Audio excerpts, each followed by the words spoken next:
Bonsoir, M. Roy. Un mot sur la décapitation, même symbolique. Je veux dire, comment vous jugez la réaction et des syndicats et de la classe politique, là? Je trouve ça assez timide comme réaction. C'est un scandale sans nom de voir qu'on s'en prend à des personnages politiques de quelque formation politique que ce soit. Là, on est au Québec ici, on est au Canada. C'est totalement inacceptable. Alors moi, je m'attends à ce qu'il y ait des excuses un peu plus musclées qui viennent de la part des gens qui ont participé à cette manifestation-là. Bon, très bien. Je le disais, 5 semaines de travaux. On a fait un petit tableau très simple pour qu'on s'y retrouve. Là, il y aura beaucoup de projets de loi à rappeler, mais la loi de Claire, dont on a beaucoup parlé lors de la campagne du leadership de la CAQ, où les femmes auraient une meilleure connaissance du passé, soit pas criminel, mais agressif de leur conjoint. Est-ce que ça, vous allez donner votre appui, puis ça peut passer vite? Bien, écoutez, effectivement, le menu législatif pourrait être important, mais il y a que 15 à 20 jours là, en Chambre. Alors, il faudra être réaliste sur ce qui est possible. Nous, on a manifesté notre intérêt à supporter la loi de Claire, à supporter le P38 aussi pour les hospitalisations, oui. Pour les gens qui ont des états de santé, de santé mentale importants. Mais il faut reconnaître là, que ce sera très, très court. Alors, demain, c'est un moment solennel. Mais pour être bien honnête avec vous, M. Roy, j'ai pas beaucoup d'attentes. Moi, ce que j'attends, comme tous les Québécois, c'est les prochaines élections en octobre prochain. Réforme de la carte électorale et Constitution du Québec. C'est les deux autres éléments dont je voulais vous parler. Réforme de la carte électorale. Êtes-vous d'accord, vous, qu'on ajoute de 2 le nombre de circonscriptions au Québec?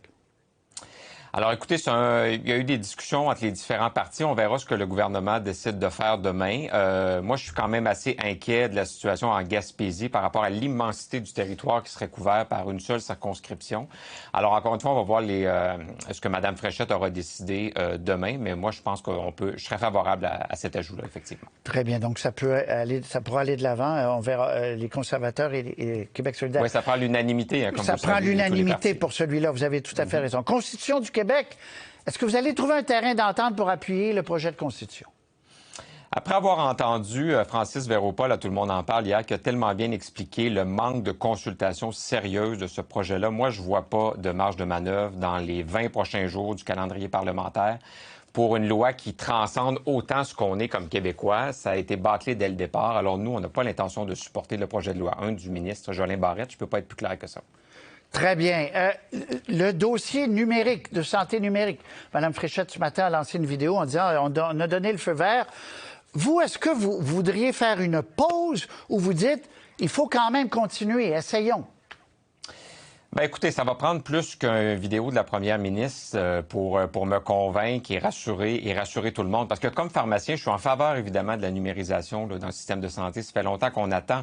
Mais c'est les médecins, c'est les professionnels de la santé qui émettent des inquiétudes. Alors moi, ce que je demanderais à Mme Fréchette, si elle est si optimiste, qu'elle nous transmette l'information qui la rend aussi optimiste. Parce qu'en ce moment, plusieurs personnes se questionnent et je vous rappelle, je ne veux pas être alarmiste, mais je vous rappelle que durant l'instauration de SACLIC, les voyants étaient ouverts puis les gens attendaient des heures de temps aussi pendant que le système était implanté.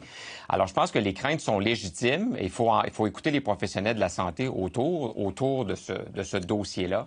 Mais encore une fois, la numérisation de la santé, elle est importante. Mais si on est à quelques semaines d'avoir une meilleure adhésion, bien, pourquoi ne pas reporter? Alors qu'elle nous rassure avec la documentation dont elle semble avoir eu accès. Donc, il faut aller de l'avant éventuellement, mais là, vous avez pas assez d'informations, vous aimeriez une pause. Bien, j'aimerais comprendre pourquoi elle est si optimiste et qu'elle en a fait une vidéo ce matin parce qu'on est plusieurs à se poser des questions. Puis ça commence samedi et donc les professionnels de la santé en Mauricie, Centre du Québec et à Montréal se posent des questions. Monsieur Milliard, la clause dérogatoire, je vous reviens là-dessus, parce que vous avez dit que vous aviez été clair. Je suis désolé, pour moi, ce n'est pas encore clair. Je vais vous poser très clairement la question. Là, je vous parle de la langue, de la loi 96, et non pas de la laïcité, où ça, vous avez été clair, vous ne conduiseriez pas la clause dérogatoire, vous êtes contre certaines dispositions de la loi sur la laïcité. C'est très clair. La loi 96, le français, est-ce que dans 1 an, vous allez, oui ou non, reconduire la clause? Ce que j'ai mentionné, c'est que moi, je ne pensais pas M. Roy comme un caquiste. Il y a plusieurs façons de valoriser puis de faire la promotion du français. J'ai mentionné que je voulais faire des changements, mais j'ai mentionné aussi que, si nécessaire, je pourrais utiliser tous les pouvoirs qu'un Parlement a, comme la clause dérogatoire. Alors, si nécessaire, mais pas nécessairement. Ça ne peut pas être plus clair que ça. Mais je ne pense pas, comme un caquiste, qu'en protégeant toutes les lois d'avance, c'est la meilleure façon de protéger que ce soit la laïcité ou le français. Moi, j'invite les Québécois à une façon différente de considérer la promotion, la protection du français et la laïcité. Alors, il y a beaucoup de détricotage à faire en politique québécoise, puis je m'attelle à ça dans les prochains mois. Mais vous auriez le droit, M. Milliard, de dire, moi, dans un an, je ne vais pas reconduire la clause. Ça serait plus clair. Mais c'est ce que je comprends pas, c'est qu'est-ce qui va changer entre maintenant et dans un an? Il n'y aura pas de jugements finaux sur la loi 96 qui vont être tombés. Donc, vous n'aurez pas plus d'informations pour savoir si vous l'utilisez ou pas? Bien, il y aura un jugement de la Cour suprême sur l'utilisation en général de la clause dérogatoire. Je pense que c'est important dans un État de droit d'entendre ça. Ce que je vous dis, c'est qu'on veut modifier la loi 96 pour qu'elle soit plus performante pour protéger le français et que si on se rend compte qu'on a besoin d'utiliser la clause, on le fera, mais pas nécessairement à tout prix comme le fait la CAQ. OK, donc vous n'avez pas reculé parce qu'une partie de votre caucus vous a dit, là, M. Milliard, là, non. Ça, écoutez, merci de me donner... Il n'y a pas de caucus anglophone au Parti libéral du Québec. Il n'y a pas de grogne. Je comprends tout à fait là, que les gens essaient de nous diviser. Le Parti québécois fait ça depuis 50 ans, puis la CAQ depuis 15 ans. Alors, pensez pas que, parce que c'est moi le chef du Parti libéral, que la stratégie de mes adversaires va changer.